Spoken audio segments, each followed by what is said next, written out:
as I promise, ito na po ang part 2 ng stress escapade namin. At dahil nga po hindi kami prepared, bigas lang at lutuan ang dala namin. O di ba kaloka? Kaya ayan, buti na lang. Merong naglalako ng mga ganyan.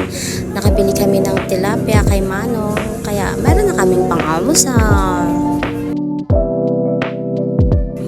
Halika na at samahan niya akong i-quick tour itong Kakawayan Falls. 7:30 na pala kami nakarating dito.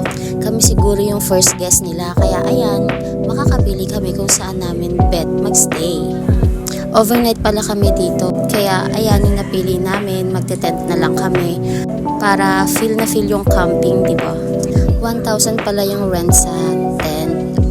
Good for 2 packs na. Pero kung may sarili kayong tent, pwede kayong mag-tent pitching. May fees nga daw na 500. And then the entrance is 175 for overnight. And then 75 naman for day tour. Mahirap kasi magpa-reserve dito kasi wala silang signal. Ako, maganda dito kasi walang magsa-cellphone talaga dahil walang signal. At meron silang piso wifi pero may oras din. Kaya most of the time talaga bonding ng family or friends. Hindi na rin nakapag-video sa mga food sa pagluluto kasi gutom na din. Kaya ayan, picture na lang. Ayan, at bago kami mag-swimming, tinur muna namin yung kabuuan ng falls. Isipin mo yun, hindi mo aakalain na sa gilid ng tulay may ganitong kagandang falls. At dahil sobrang nagandahan kami sa lugar na to, feeling namin din magugustuhan ng mga anak namin dito. Kaya nagpaplano kami na bumalik. Syempre, ipon-ipon muna mga ateng kasi wala pa tayong budget. So hopefully, makarating din dito yung mga anak namin. Pag nakakita ka talaga ng mga gantong tanawin, naku, napakasarap sa pakiramdam. Ma-overwhelm ka sa creation ni Lord talaga. Bali sa part na to, mababaw lang talaga pang kiddie. Kaya tingnan nyo. Pinatry namin sa mga bata kung gaano kalalim.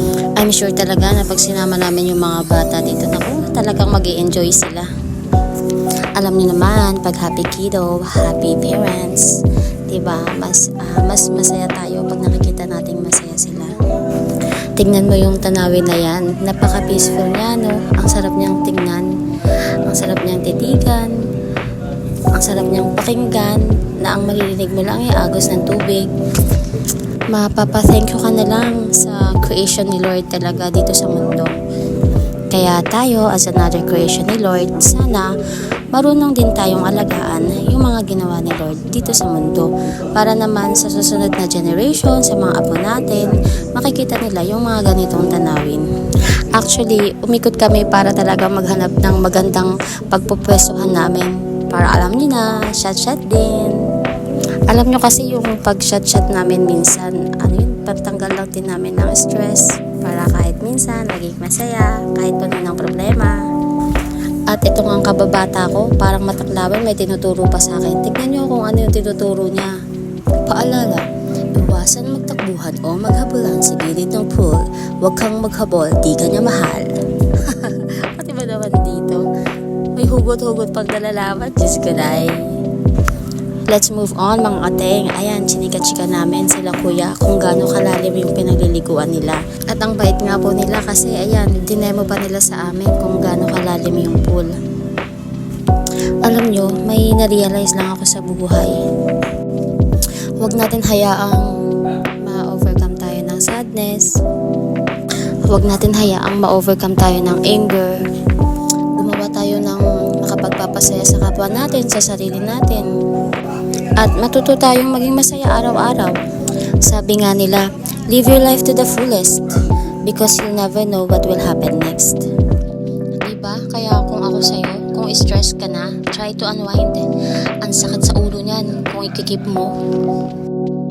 At dahil excited na kaming maligo, hindi kami nakapag-video kaya puro picture na lang. Grabe yung tubig dito, sobrang lamig, parang pagawaan ng yelo, pero all in all, goods naman at saka masaya. Ang sarap niya sa pakiramdam. Sana makapunta rin kayo sa Kakawayan Falls para makita nyo at ma-experience nyo kung gaano kaganda rito. Anyways, thank you for watching. Actually, may party pa to. Pagpasensyahan nyo na. Umikot kasi ako ng gabi kaya